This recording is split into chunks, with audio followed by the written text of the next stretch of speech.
Muito bom dia, estamos aqui para mais uma entrevista da série de bate-papos que o Centro Acadêmico Hugo Simas promove com os pré-candidatos à Prefeitura de Curitiba neste mês de fevereiro. A meu lado está Rafael Greca, ex-prefeito, ex-ministro do governo Fernando Henrique Cardoso. Seja muito bem-vindo, Rafael Greca. Muito obrigado, Cassiano Zimmermann. Muito obrigado para você que está me assistindo pela internet. Eu quero felicitar o Centro Acadêmico Hugo Simas por resgatar esse papel importante dos centros acadêmicos, que é de serem trincheiras do pensamento. A ideia de questionar os pré-candidatos a prefeito e de provocar a geração de consciência no corpo acadêmico, seja nos alunos, seja nos professores, seja nos internautas, ela acende luzes. E a universidade é a casa das luzes. E é por isso que eu estou muito feliz de estar aqui. Tá, ok, obrigado, Rafael. Eu vou explicar para quem está em casa, mais uma vez, como é que vai funcionar a nossa entrevista. Então, primeiramente, a gente vai ter 5 minutos com questões tratando da trajetória política, da biografia do Rafael Greca.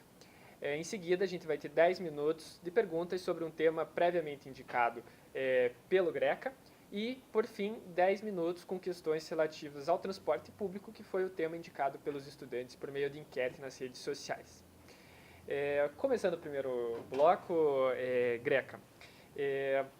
Essa é uma eleição, essa eleição de 2016, já vem tendo muitos debates, muitas discussões já nesse momento, e a gente percebe que há vários pré-candidatos, muitos inclusive já passaram por aqui.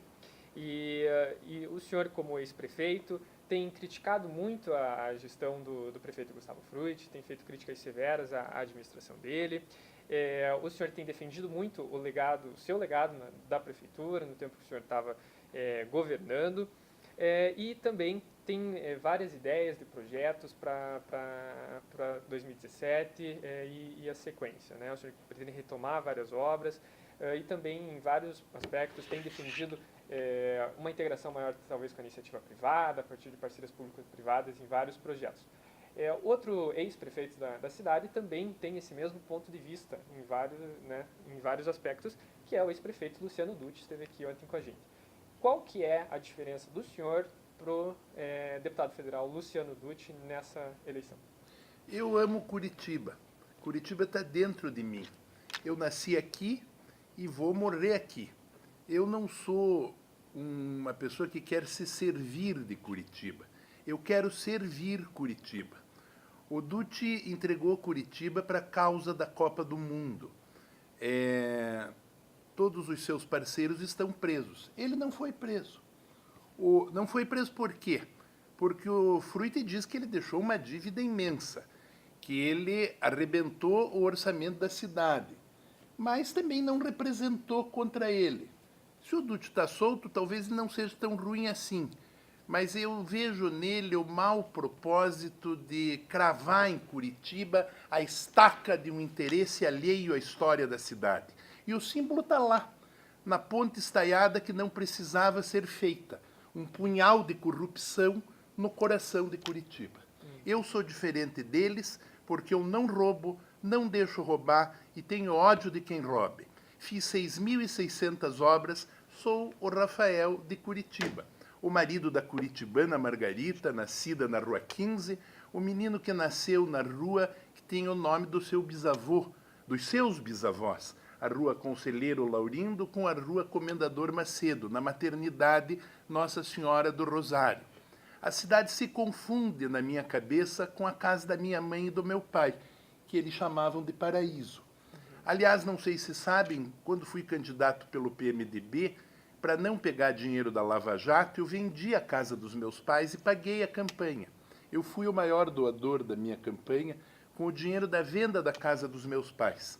Sempre que eu sonho, o meu sonho mistura Curitiba com a casa da minha mãe e do meu pai. Para mim, a cidade é sagrada. É o meu berço, o meu caminho e será o lugar do meu repouso. Eu tenho saudades das ruas de Curitiba onde jamais passarei. Aquelas que eu ainda não vi. Eu tenho vontade de arrumar, limpar, varrer, enfeitar, embelezar, acender luzes. pobrezinho do Fruit, nem preciso mais falar mal dele. Ontem um buraco tragou uma advogada na rua Trajano Reis. Abriu-se uma calçada e caiu uma galeria, e esta contribuinte colega de vocês, que porque é amiga e colega do famoso advogado, irmão do Fruit, deve ter votado nele, levou seu castigo, caiu dentro de um buraco. Uma mulher enterrada viva na rua Trajano Reis. Há meses atrás, uma senhora foi agredida por um vento esconso na esquina da Rua 15 com a João Negrão, e um poste caiu na sua cabeça. Dizem que agora vão arrancar os postes republicanos porque não foram capazes de pintá-los. A cidade ontem inundou. Os bueiros entupidos e os moradores de rua, que, no dizer da senhora Fruit, têm o direito de ir e vir guardando sua tralha dentro dos bueiros, são os acusados, os responsáveis pela enchente. É o abandono responsável pela enchente. Greca, só para a gente não se afastar muito do assunto, mas o senhor falou sobre as irregularidades, falou que eu odeia roubo, né, na administração e tal. Mas em 96, né, as contas do IPUC, da Fundação Cultural de Curitiba, né, que era no seu último ano de gestão, posteriormente essas contas foram desaprovadas, tanto pelo TCE e confirmada essa decisão pela Câmara de Vereadores. Não é verdade. Só as contas do prefeito foram aprovadas. As contas da Fundação Cultural viram uma felpa que, sabe o que era? O salário da Banda Lira. A Banda Lira foi uma banda feita, briosa, com velhos músicos aposentados da polícia, que eram pagos contra recibo cada vez que sopravam a tuba, a trombeta, nas inaugurações. Assim, pam, param, pam, pam, pam, param, cidade linda e amorosa. O hino não pode não ter banda. Mandei fazer a banda. Pagava a banda contra recibo com R$200. Esses fariseus das contas públicas viram isso como uma trava de condenação no meu pescoço, mas não viram a corda de enforcamento que pesa no seu pescoço. Essa gente vir reclamar do salário da Banda Lira, da Fundação Cultural ter pago o caixão que enterrou o cantor sertanejo Campinho, da dupla Campinho e Campeiro, fariseus.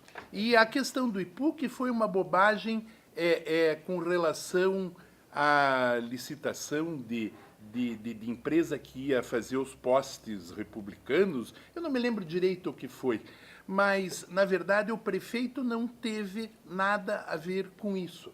Tá? E as pessoas que foram imputadas também depois se defenderam e não tiveram nada a ver com isso. Foi uma perseguição política. Tiveram sempre muita inveja de mim. Eu fiz tudo o que pude pelo povo. Restaurantes de R$1, faz SOS, passagem gratuita para 15 mil estudantes, desde que comprovada a necessidade social. Investi maciçamente na cultura, coloquei o José Carreiras, o Roberto Carlos e o Paul McCartney cantando na pedreira, de graça, trocados por lixo. Eu fiz 12 dos 20 parques da cidade, eu fiz 200 pontes, 140 quilômetros de asfalto, 3 bairros novos, o do Sítio Cercado, o da Gleba da Ordem, o das Moradias Santa Rita, fiz as vilas de ofício, ganhei o Prêmio Mundial do Habitat, trouxe aqui o presidente do BID, o Henrique Iglesias, e o secretário da ONU para fazer de Curitiba a capital mundial do Habitat. Claro que morreram de inveja de mim. Greco. A inveja é esse mau hálito da alma. Ao terem inveja de mim, os membros da elite curitibana trouxeram sobre si a desgraça desses prefeitinhos que me sucederam. Greca, só para a gente encerrar essa primeira parte, apesar de a gente já ter esgotado o tema, mas eu acho que essa é uma questão muito importante. O senhor falou sobre os fariseus, né? Mas os fariseus, eles gostavam muito de coerência e eram muito rigorosos nisso, né? Na lei. Exato. Mas não eram no amor. E não eram na lei, mas não eram no amor. Sim. Não olhavam o óbolo da viúva, não olhavam o coração de Jesus, não queriam que ele curasse no sábado. A pergunta nesse Brasil judicalizado, nós precisamos de fariseus ou nós precisamos de amorosas criaturas que façam o bem e que tentem fundar uma nova utopia? Do que nós precisamos? Se vocês, jovens que me ouvem, não acreditarem nisso, então realmente é o Papa Francisco, o Papa do fim do mundo. Mas eu não acredito nisso. Eu acho que nós todos podemos ter misericórdia e pode a lei ser adaptada às necessidades do homem e pode ser renovada. Não, o que eu gostaria de perguntar Você não é assim, queria que eu pagasse o cachê da banda Lira? não, eu até não tenho tanto conhecimento Houve da causa da juízes banda que me Lira. condenaram porque eu fiz o hospital do Bairro Novo, você soube? Eu fui condenado por um desembargador, Arão Rosene Cristo Pereira, um homem severo, um homenzinho. Ele e mais um votaram contra mim. O Xisto Fernandes, que estava na Câmara e que tinha tido a sua irmã, que tinha tido nenê na maternidade e hospital do Bairro Novo, viu que aquilo era uma ignomínia. Fulminou o voto deles, eu fiz embargos infringentes, foi para o Supremo, voltou, depois fui absolvido por unanimidade. Sabe como fui absolvido? Pedi uma perícia no hospital do Bairro Novo. Os desembargadores, poucos tinham saído do centro cívico, o Xisto, graças a Deus, tinha, e foi o meu anjo da guarda nesse caso, tiveram que ir com os doutores promotores, esses doutores promotores cujo salário está assustando um pouco a sociedade brasileira e curitibana e nos envergonhando. Estava tudo muito bonito até aparecer quanto ganho. O Xisto Pereira pegou o parecer com a perícia e vários desembargadores acabaram indo ao hospital do Bairro Novo e viram que aquilo era bom. Será que eu não devia ter feito? Será que eu devia ter condenado as mulheres de Curitiba a morrerem na ambulância ou no carro da polícia, indo para o Hospital do Trabalhador ou para o Vítor do Amaral? Eu consegui o dinheiro para o Hospital do Bairro Novo com uma ONG, da Organização Mundial da Família. Essa ONG fez um convênio, quero só falar sobre isso, porque é forma e conteúdo. Essa ONG fez um convênio com a Associação Sasa Lattes. A condenação era de forma, diziam que não havia roubo, mas que eu devia ter licitado qual ONG receberia a doação dos Estados Unidos. Uma pura formalidade boba. O Brasil tem que prestar atenção que também precisa de uma nova justiça. De novo é preciso que algum daqueles alemães antigos do começo do direito, vá aos tribunais e diga: das ist nicht recht. Isso não está certo. Das ist nicht recht, gritavam os ditos bárbaros na frente dos juízes romanos quando achavam que não estava certo. Está na hora do povo gritar por direito. Das ist nicht recht. Pronto, pode perguntar. Não, é apenas uma pergunta que me parece muito interessante e que muitas pessoas têm se perguntado ultimamente, né? O senhor começou a sua carreira política, assim, né, sua carreira pública, muito, aliado ao que foi governador depois, o Jaime Lerner. Sim. Depois o senhor teve uma virada, se aliou ao ex-governador, atual senador Roberto Requião. Nos últimos dias tem sido divulgado pela imprensa o que seria uma certa aproximação do senhor com alguns grupos que hoje apoiam o governador Beto Richa. O senhor acha que vai ser absolvido, talvez, pelos fariseus aí da política? Não há uma incoerência nisso tudo? Olha, a minha coerência chama-se Curitiba. O Jaime Lerner e o Requião são curitibanos.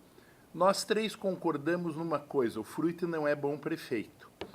O Jaime Lerner me lançou na política, me colocou primeiro no PDS, depois eu fundei o PDT, porque não gostava de ficar no PDS, ele me fez vereador.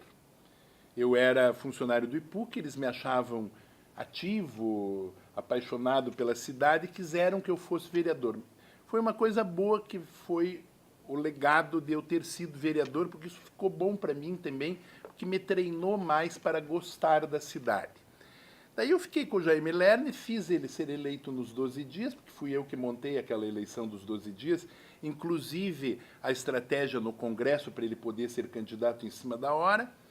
Daí, quando nós tínhamos já o poder, eu ajudei a fazê-lo governador. Quando eu saí da prefeitura, ele me convidou para a Casa Civil, para o planejamento do Estado, eu ajudei-o. Daí, quando foi para eu ser candidato a senador, ele fez um acordo branco com o Álvaro Dias e me sacrificou. Eu fiquei calmo, virei deputado federal mais votado do país, virei ministro do Fernando Henrique, e agora ministro eu já fui, mesmo que eu tenha sofrido muito, mas em Brasília eu fiz tudo o que devia, e Brasília fez comigo o que costuma. Todas aqueles canalhas que eram contra mim, que queriam avançar no dinheiro do esporte, que vinha para as federações esportivas através dos bingos, estão todos soltos, estão todos aí e dizem que vão abrir o jogo agora no país. Muito bem. Daí teve aquela bobagem que disseram que me mandavam embora por causa de uma caravela que afundou. É pura mentira. Estão todos convidados para ir ao Museu da Marinha, no Rio de Janeiro, na frente da Igreja da Candelária. Podem subir na nau Capitânia, podem até dar uma volta nela.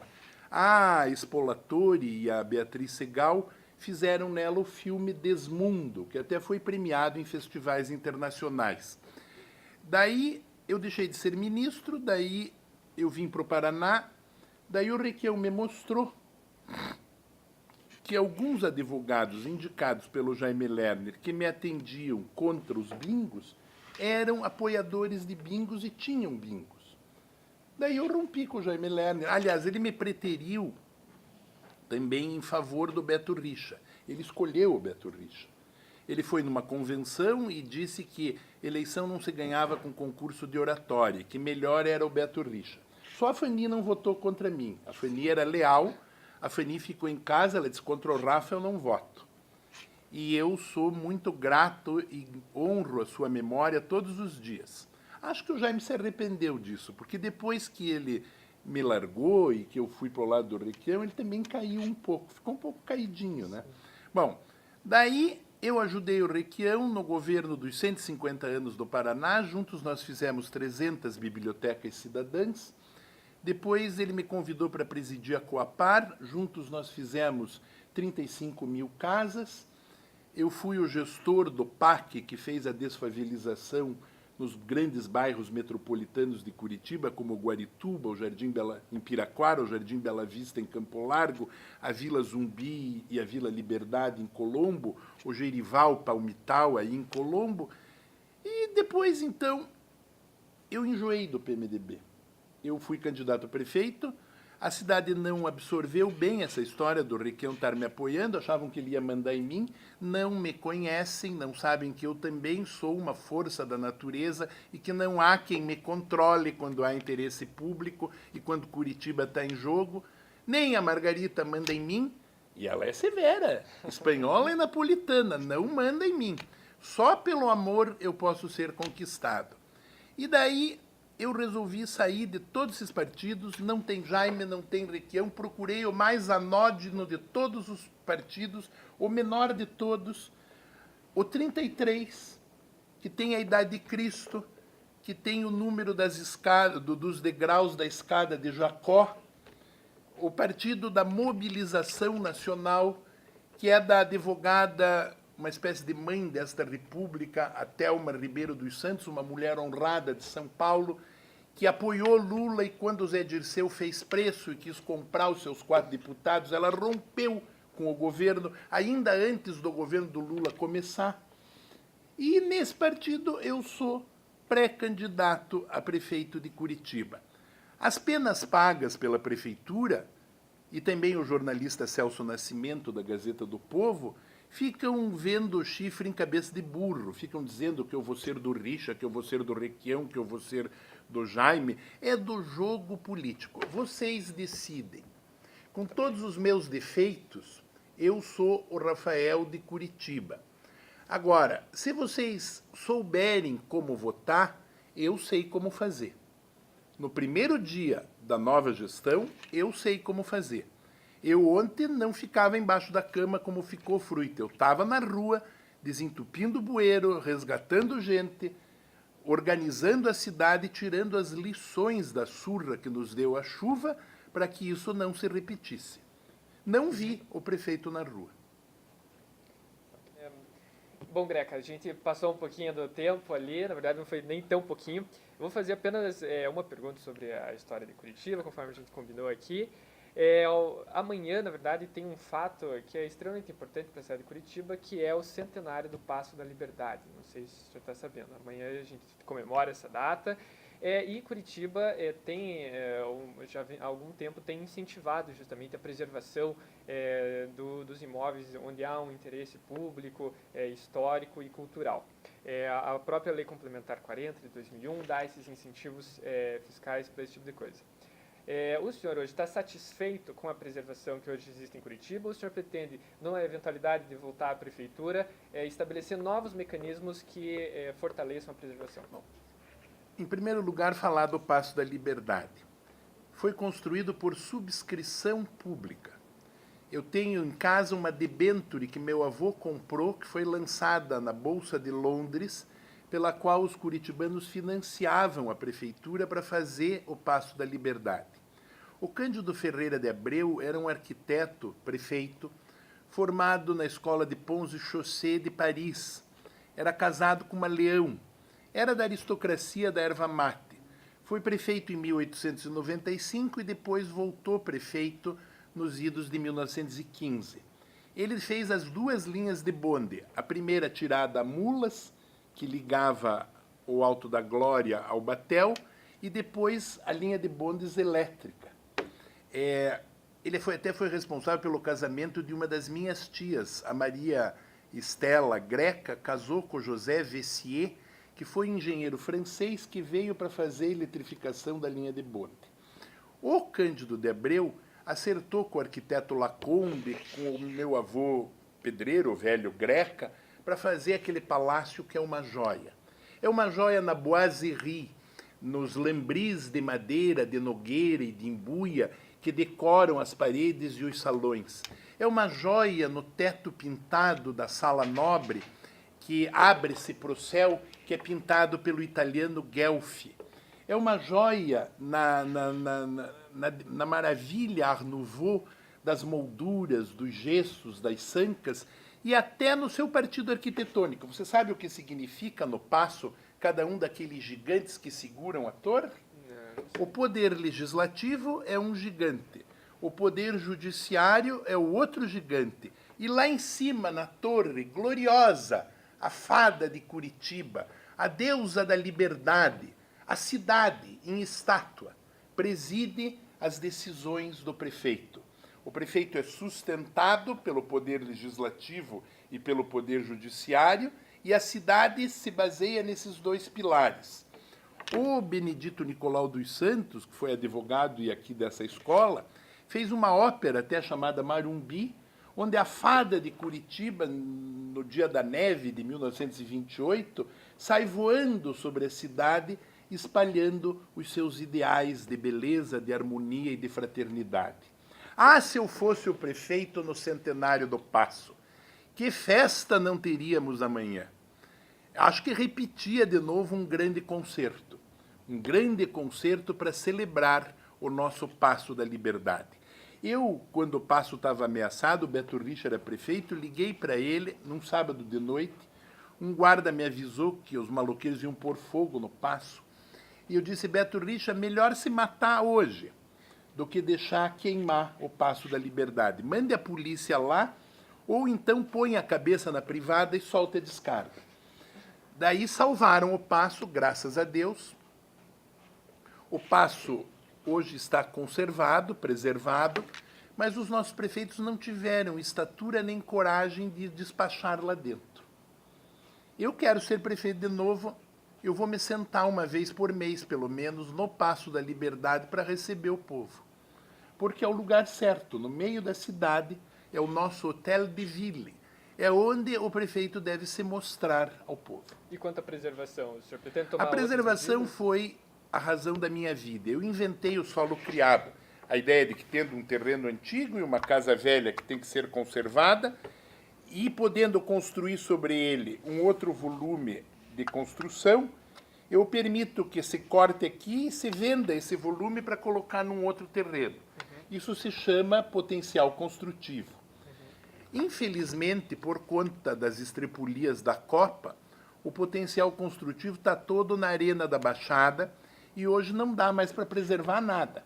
A capela de Nossa Senhora da Glória, que a dona Dolores e o historiador Agostinho Hermelino de Leão fizeram em 1895, prodígio também do Art Nouveau, para marcar 1895, para marcar a mudança do século XIX para o século XX, ela está em ruínas e não tem potencial construtivo. Esse prédio aqui da universidade, a Catedral, a Santa Casa, a Garibaldi, são também unidades que têm potencial construtivo renovável cada 20 anos por uma lei que eu fiz aprovar, um decreto e uma lei para a preservação. Eu acho que a gente pode insistir nisso também. Mas hoje, mais do que tudo, nós temos que restaurar o corpo moral de Curitiba. Nós temos que erguer os desvalidos que estão caídos nas calçadas. Nós temos que restaurar a capacidade da prefeitura de responder às necessidades da cidade. Greca, nós temos que reabrir nas escolas o pensamento de que Curitiba é uma trincheira da brasilidade, que se nós perdermos Curitiba, nós perderemos o Brasil inteiro. Greca, apenas para a gente não ultrapassar muito o nosso tempo, né? Ninguém depois, às vezes, dizer que alguém foi privilegiado, algo do tipo, vou prosseguir para perguntas sobre transporte público. Não quer que eu fale da história, né? Não, claro, a gente já conversou um pouco aqui. No primeiro bloco a gente deu bastante espaço. Deixa eu só dizer uma coisa da história. Ainda que eu tivesse a eternidade inteira, não seria suficiente para eu me lembrar do bem que eu desejo para Curitiba. Nós começamos como um arraial de mineração de ouro, fomos um mercado e ponto de encontro de tropas, por isso nós temos bairros chamados como Sítio Cercado e Portão e Fazendinha. Depois nós fomos abençoados pelo hálito quente do chimarrão e do chá de erva mate, que fez inclusive esta, que é a Universidade do Mate, a primeira universidade do Brasil. O meu bisavô ervateiro, o comendador Macedo, pagou para o historiador Rocha Pombo ir para o Rio defender a criação da universidade. Saiu 20 anos ou 30 depois, mas foram homens da erva mate que deram o caldo e o suporte para a criação dessa universidade acima das dificuldades, sustentada pelo Estado e pela cidade, que só foi federalizada em 1948. Nós depois fomos abençoados pelo café. Nós plantamos café, colhemos cidades, ficamos um estado rico. Daí veio a geada de 75. Essa geada de 75 encheu Curitiba de pés vermelhos que vieram expulsos da falta de oportunidade porque a geada tinha consumido os cafezais. Nós reagimos, resistimos. O Jaime Lerner fez a cidade industrial. A cidade industrial deu o suporte financeiro e nós estamos agora naquilo que estamos, no momento histórico que estamos. Nós precisamos, de novo, de uma nova utopia para Curitiba. Nós precisamos de uma nova energia para Curitiba. Eu sonho em ligar Curitiba na energia do sol. Eu quero fazer uma cidade movida por energia solar. E daí nós vamos pôr no transporte a energia grátis do sol e você pode perguntar. Na verdade, a minha pergunta é a seguinte, Greca. Você é um dos poucos candidatos, ou pré-candidatos, melhor dizendo, que defendeu o metrô em Curitiba na sua gestão. Praticamente todos ou disseram que são contra o metrô, por princípio, ou que, diante da falta de recursos, não é possível construir o metrô. Qual é o seu projeto para o metrô em Curitiba numa eventual gestão sua? Em primeiro lugar, nós temos que fazer um lava-jato na catraca do atual sistema de transporte. Hoje pagam por número de passageiros, mas é uma empresa chamada Dataprom que domina esse número de passageiros. Essa empresa é de uns primos do Beto Richa, aí, os Abujamra, aqui do Hotel Mabu, um deles. Até engenheiro estudou comigo. Tem que dizer para eles, tem que abrir essa catraca, nós temos que saber como é que entram esses passageiros. Se você tiver uma bilheteria no Teatro Guaíra, você tem 3 borderôs. O da bilheteria, o da caixinha de entrada do ingresso com o porteiro, e ainda a empresária do show fica com o tacógrafo contando quanto entraram, e o ECAD também. Então, é dos 3 borderôs que vai nascer a renda do espetáculo ou do show e quanto será pago para o empresário, quanto vai custar o ingresso do próximo show. O que está acontecendo hoje é que nós temos um borderô só. É contra o direito romano. Se vocês forem ao Museu Paranaense, na arca da Câmara, no cofre da Câmara, que está lá guardado, tinha 3 chaves. Nós temos que mexer nessa catraca. Eu pagava por quilômetro rodado, por custo de quilômetro rodado, considerando o número de passageiros transportados. Agora pagam só por passageiros transportados. Mas isso por causa da licitação de 2010, né? Sim, mas o Fruit podia ter anulado, ou podia ter questionado, o seu irmão não é advogado, os seus promotores não existem, o seu procurador não está aí. O senhor anularia essa ou tem licitação. que reclamar e agir, tá? Ou tem que se conformar e ser conivente. Me parece que reclamar e ser conivente não combina, tá? Se o que o Dutti fez e o Richa fizeram em 2010 não presta, o Fruit tinha que ter denunciado isso. Mas, e a sua opinião sobre isso? O senhor acha que aquela licitação Eu está não correta tenho, ou não? eu não tenho conhecimento porque eu não li os contratos, eu não estou dentro da URBS. Agora, eu tenho certeza que uma prova de que alguma coisa de errado há é que falaram que se acabasse com a integração, a passagem baixava. Acabaram com a integração, o petróleo baixou de custo no mundo, tá? E a passagem não baixou. No momento em que a passagem não baixou, que besteira foi essa de acabar com a integração? Que crime foi esse contra o povo trabalhador e humilde? Fazer justiça, não dizem vocês, por lição do seu mestre Rui Barbosa? Vocês, os doutores da lei, não fariseus, podem ser os novos advogados saduceus, que eram mais simpáticos. Sejam saduceus. Tá? Não são vocês, os doutores da lei, que dizem que fazer justiça é tratar de maneira desigual os desiguais? Pois bem, se fazer justiça é tratar de maneira desigual os desiguais, é preciso reintegrar o transporte, porque quem mora na Fazenda Rio Grande, em Mandirituba, em Rio Branco do Sul, em Itaperuçu, lá nos bairros pobres de Campo Largo, lá diante do Jardim Paulista, em Campina Grande do Sul, em Quatro Barras e Piraquara, tem que poder pagar uma passagem só para ir e vir. Mas e em relação ao metrô? É viável o projeto do metrô? Metrô metropolitano. Talvez manter a rede em Curitiba, do ônibus de rápido trânsito, e se houver dinheiro e parceria, fazer o metrô não enterrado, metropolitano, em trajeto novo, com novas energias. Não vou repetir o que Londres fez na metade do século XIX. Tatu morre cavocando. Quero fazer uma coisa nova. E quero mexer muito na ideia da energia do sol. O dia mais frio e chuvoso de Curitiba é melhor que o dia mais quente e ensolarado da Alemanha. Mas a Alemanha vive com a energia do sol. Tá? Então ponham na cabeça.